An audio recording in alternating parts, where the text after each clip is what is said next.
ಈಗ ಬೆಳ್ಳುಳ್ಳಿ ಚಟ್ನಿ ತೋರಿಸ್ತಾ ಇದ್ದೀನಿ. ಬೆಳ್ಳುಳ್ಳಿ ಚಟ್ನಿಗೆ ಒಂದು 2-3 ಗೆಡ್ಡೆ ಬೆಳ್ಳುಳ್ಳಿ ಸುಲಿದಿಟ್ಕೊಂಡಿದ್ದೀನಿ.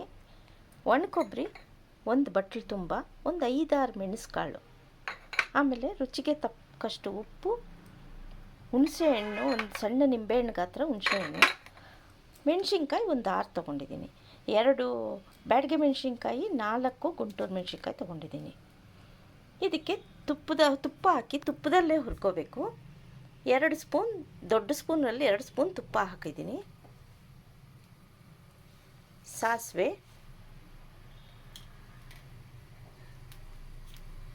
ಆರೋಗ್ಯಕ್ಕೂ ಒಳ್ಳೆಯದು.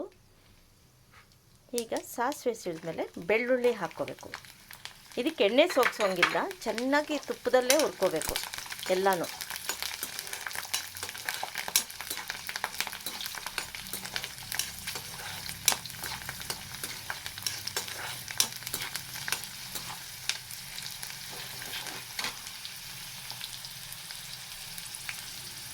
ಈಗ ಮೆಣಸಿನ್ಕಾಯಿ ಹಾಕ್ಕೋತಿದ್ದೀನಿ.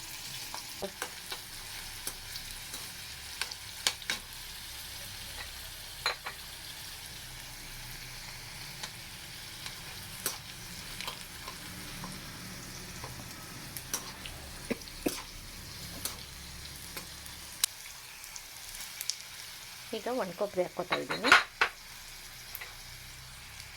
ಉಪ್ಪು,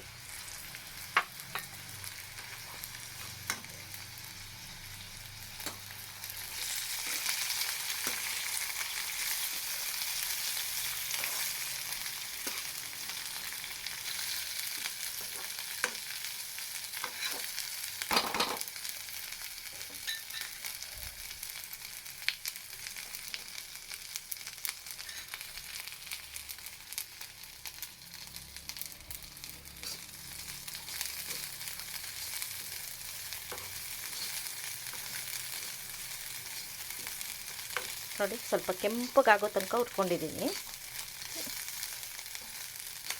ಈಗ ಸ್ಟವ್ ಆರಿಸ್ಬಿಟ್ಟು ಇದು ತಣ್ಣಗಾಗೋಕೆ ಬಿಡಬೇಕು. ಆಮೇಲಿಂದ ಮಿಕ್ಸಿಯಲ್ಲಿ ಹಾಕ್ಕೋಬೇಕು. ನೋಡಿ ಅದು ನುಣ್ಣಗೆ ರುಬ್ಬಿ, ಸ್ವಲ್ಪನೇ ನೀರು ಹಾಕ್ಕೊಂಡು ರುಬ್ಬಿ ಅದೇ ಬಾಣಲೆಯಲ್ಲೇ ಹಾಕಿ ಚೆನ್ನಾಗಿ ನೀರಿನಂಶ ಹೋಗೋ ತನಕ ಹುರಿದಿಟ್ಕೊಂಡ್ರೆ ಸ್ವಲ್ಪ ದಿನ ಕೆಡಲ್ಲ, ಚೆನ್ನಾಗಿ ಇಟ್ಕೋಬೋದು. ಅದಕ್ಕೆ ಜಾರ್ ತೊಳೆದ್ಬಿಟ್ಟು ಸ್ವಲ್ಪ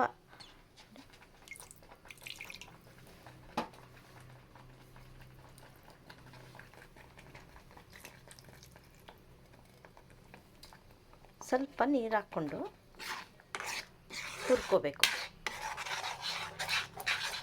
ಇದು ರುಚಿಗೆ ಸ್ವಲ್ಪ ಒಂದು ಅರ್ಧ ಸ್ಪೂನಷ್ಟು ಆರ್ಗ್ಯಾನಿಕ್ ಬೆಲ್ಲ ಹಾಕ್ತಾಯಿದ್ದೀನಿ.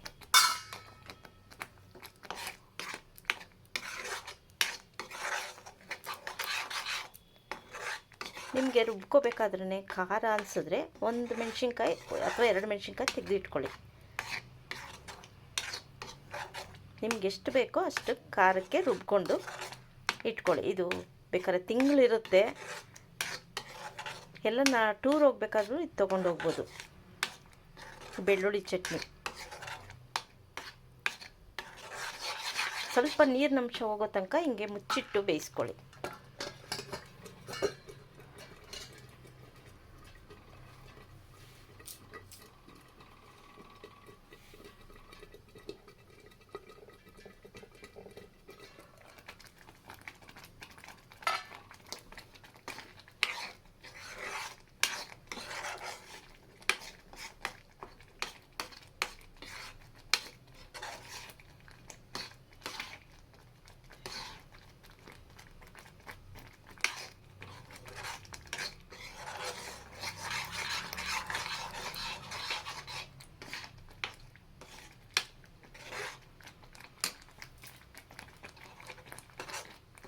ಬೆಳ್ಳುಳ್ಳಿ ಚಟ್ನಿ ರೆಡಿ.